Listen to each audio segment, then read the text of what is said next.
किसान पर ओनस होगा कि वो अपने माल को ले जाकर कहीं बेच सकता है? ये हाँ, कैसा होगा? प्राइवेट मंडियां बनेंगी? प्राइवेट मंडियां भी बन सकती हैं, लेकिन किसान चाहे तो अपने घर से भी अपना ट्रेड कर सकता है। आप कह रहे हैं प्राइवेट बायर उनसे जाकर सीधा खरीदेंगे? प्राइवेट बायर भी खरीद सकता है, और किसान चाहे तो इलेक्ट्रॉनिक मंडी पर भाव देख सकता है। सर, वो कितने किसानों के पास डिजिटल नहीं, डिजिटाइजेशन कानून में पूरा प्रावधान किया गया है कि पूरे इलेक्ट्रॉनिक प्लेटफॉर्म बनेंगे। सुबह सुबह वो पूरे देश का भाव अपने मोबाइल पर देख सकता है। इलेक्ट्रॉनिक प्लेटफॉर्म बनेंगे, वहां जाकर देख सकता है। और पंजाब में बैठा हुआ किसान कलकत्ता की मंडी का भाव देख सकता है। अगर उसे लगेगा कि देश भर में कलकत्ता में आज मेरा अनाज ज्यादा दाम पर बेच सकता है, तो वहीं से वो ट्रेड कर सकता है। तो ये कुल मिला के अंतर्राज्यीय व्यापार खुले, यह कांग्रेस के मैनिफेस्टो में भी था, और बाकी शरद पवार साहब जैसे नेता भी इसकी वकालत करते रहे, और इसके आधार पर हम लोगों ने इस एक्ट को बनाया। और इस एक्ट में हम लोगों ने लगातार इस बात की कोशिश की है कि इस एक्ट के माध्यम से किसानों के जीवन में तब्दीली आए। जब हमने फार्मिंग एक्ट की बात करी, तो फार्मिंग एक्ट भी इसीलिए बनाया कि सामान्य तौर पर कोई भी किसान महंगी फसल पैदा करने के लिए रिस्क नहीं ले सकता, लेकिन अगर उसको बुआई से पहले ही फसल के मूल्य की गारंटी मिल जाए तो वो किसी फसल पर रिस्क ले सकता है। और उस एक्ट में भी हम लोगों ने किसान की पूरी सुरक्षा के प्रबंध किए हैं। किसान को किसी प्रकार का खतरा किसी भी उद्योगपति से, वायर से, प्रोसेसर से, एक्सपोर्टर से नहीं हो सकता है। ये सब कानून में प्रावधान हम लोगों ने किए। यही वो तीसरा भय जिसका मैं जिक्र करने वाली थी, जो कि पहले भय से लिंक्ड है, और वो भय ये है कि ये तीनों कानून प्रो प्राइवेट जो कॉरपोरेशंस हैं उनका है। रिलायंस, जियो, इन सब का अभी से वो बॉयकॉट कर रहे हैं। इसका अर्थ है उनके मन में भय है कि आपने जो कानून बनाए हैं वो उनके हक में है। अब इसके लिए सवाल ये है कि क्या जो प्राइवेट मंडियां हैं या जो प्राइवेट बायर्स हैं उनके लिए एमएसपी की बाध्यता क्यों नहीं आप कर रहे हैं? नहीं, देखिए, दरअसल क्या है कि एमएसपी सरकार घोषित करती है स्वयं के खरीदने के लिए। हर आदमी को बाध्य नहीं किया जा सकता कि आप इसी दाम पर खरीदो। अगर कोई व्यक्ति एमएसपी से ऊपर खरीदना चाहता है तो हम उसे कैसे रोक सकते हैं?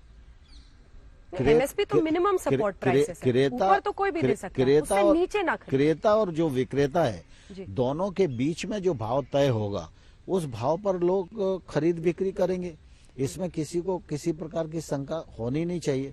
जहां तक कॉर्पोरेट का सवाल है, मैं अंजना जी आपके माध्यम से किसानों को पूछना चाहता हूं, पंजाब में कॉन्ट्रैक्ट फार्मिंग हो रही है, हरियाणा में कॉन्ट्रैक्ट फार्मिंग हो रही है, हुड्डा जी ने खुद ही कॉन्ट्रैक्ट फार्मिंग का उद्घाटन किया, गुजरात में हो रही है, महाराष्ट्र में हो रही है, मध्य प्रदेश में हो रही है।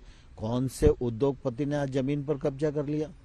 जो लोग कॉन्ट्रैक्ट फार्मिंग के माध्यम से महंगी फसलें पैदा कर रहे हैं, उन किसानों से बात करके तो देखो, वो सब इस एक्ट का स्वागत कर रहे हैं और सब इस कानूनी रिफॉर्म के कारण बहुत प्रसन्न अपने आप को महसूस कर रहे हैं। इस जमीन वाला जो ये भय है उसके लिए क्या कुछ खास तौर पर मेंशन किया गया है? क्योंकि ये उनको लगता है हमारी जमीन चली जाएगी। देखिए, एक्ट में इस बात का प्रावधान किया गया है कि एक्ट में क्रॉप का ही कॉन्ट्रैक्ट हो सकेगा। एक्ट में भूमि से संबंधित कोई भी लिखा पढ़ी, लीज, डीड, पट्टा, ये वर्जित है। एक्ट में ही प्रोविजन है। इस एक्ट के तहत ये लिखा पढ़ी हो ही नहीं सकती।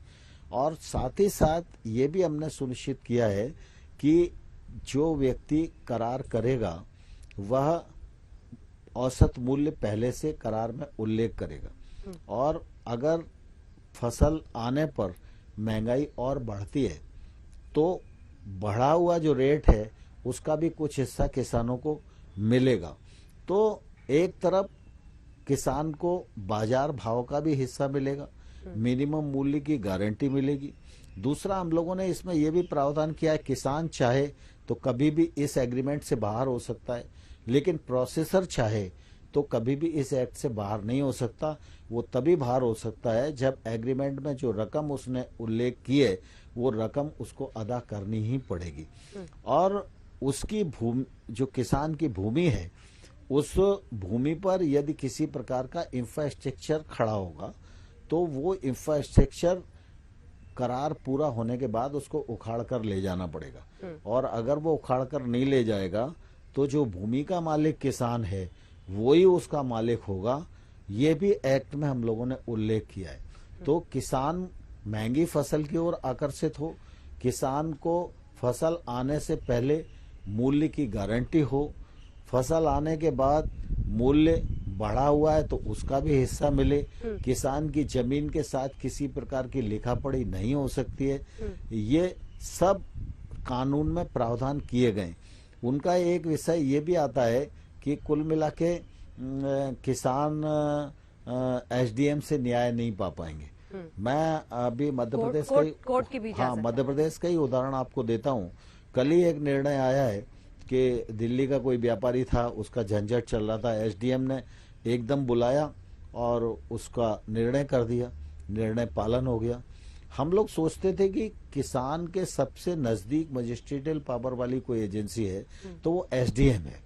कोर्ट की तो दूरी है ही, और दूसरा कोर्ट के पास प्रकरणों का बोझ भी बहुत ज्यादा है। कोर्ट को सरकार डायरेक्शन भी नहीं दे सकती आप इतने दिन में फैसला करो।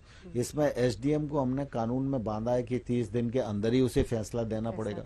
दूसरा ये भी हम लोगों ने कहा है कि अगर किसान की गलती होती है तो किसान के विरुद्ध वो उतनी ही वसूली का आदेश दे सकता है जितना उसने वायर से आदान के रूप में प्राप्त किया हो, एडवांस लिया हो, बीज लिया हो, पेस्टिसाइड लिया हो, और ये भी बिना ब्याज के ही वसूली होगी। दूसरा ये भी कानून में कहा है कि एसडीएम किसान की जमीन के विरुद्ध निर्णय नहीं दे सकता कि उसकी कृषि भूमि को कुर्क कर दो क्योंकि इसको ये पैसा देना है। किसान को इस बात के लिए राजी करना पड़ेगा कि वो अगली फसल पर देगा, कब देगा, कैसे देगा। तो कुल मिला के जमीन की कुर्की का आदेश एसडीएम नहीं देगा, नहीं दे सकता, नहीं दे सकता। नहीं दे सकता।